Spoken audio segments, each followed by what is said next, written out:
नमस्कार दोस्तों, आज हम बात करने वाले हैं राइस पेनिकल माइट के बारे में, जो कि धान का एक प्रमुख कीट बनते जा रहा है और बहुत कम समय में बहुत ज़्यादा नुकसान पहुंचाने वाला एक कीड़ा है। और इसका जो जीवन चक्र की अगर हम बात करें तो लगभग 13 से 21 दिन में जीवन चक्र अपना पूरा कर लेता है। और इसके जीवन चक्र में 4 अवस्था होती है। एग, लार्वा, निम्फ और एडल्ट होता है। और एक दिखने में बहुत छोटा होता है, इतना छोटा होता है कि नग्न आँखों से दिखाई भी नहीं देता। आप अगर मोबाइल के डिस्प्ले में चढ़ा के देखेंगे बंद करके डिस्प्ले को, तो आपको हो सकता है दिखाई दे दे। और इतना छोटा कीट होने के साथ साथ ये बहुत ज़्यादा घातक भी है। मैं पहले ही बताया कि एक दिन में ये लगभग रातों रात लगभग 25% 30% भी आपके धान को नुकसान कर सकता है। अंडा 1 से 2 दिन में इसका एग हैचिंग होने के बाद ये लार्वा निकलता है। लार्वा जो होता है एक ही मुश्किल से 1 दिन का होता है लार्वल स्टेज।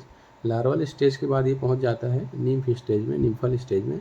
निम्फल स्टेज भी 4 से 5 दिन का ही होता है। 4 से 5 दिन बाद ये अडल्ट बन जाते हैं।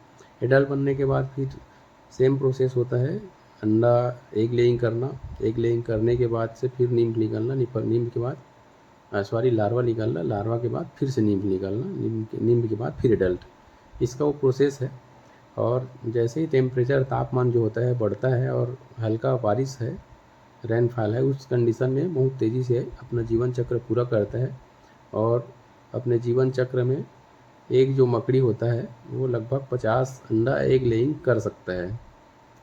तो ध्यान रखें, 13 दिन से भी कम दिन में अपना जीवन चक्र कंप्लीट करके ये भारी मात्रा में नुकसान कर सकता है।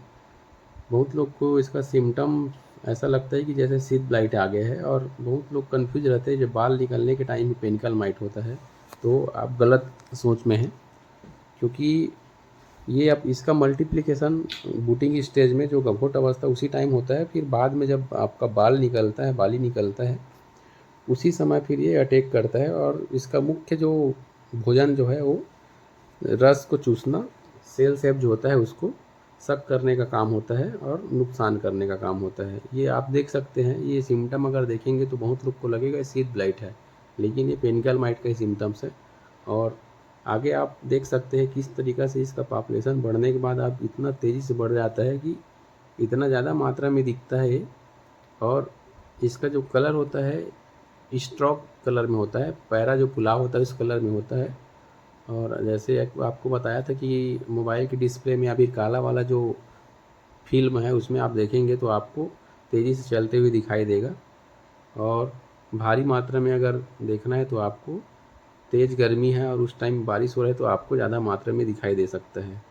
और हम इसके अगर कंट्रोल की बात करें तो अगर कंट्रोल आपको करना है तो सबसे पहले आप फ्लड कर ले खेत को, उसके बाद फिर आप दवा का स्प्रे करें। और मार्केट में आपको बहुत अच्छा दवाई मिलेगा। और इसके अगर दवा की बात करें तो आप प्रोपरजाइट है, फेनपारोक्सिमेट का इस्तेमाल कर सकते हैं, हेक्जिथायोजोक्सा का इस्तेमाल कर सकते हैं। साथ ही साथ आप फेनाजाक्यूब आता है उसका इस्तेमाल कर सकते हो। और पहले आप इस्तेमाल कर लीजिए, ज़्यादा अच्छा रहेगा, क्योंकि आपको पहले ही शुरुआती अवस्था में आप कंट्रोल कर लीजिए, ज़्यादा बेस्ट है।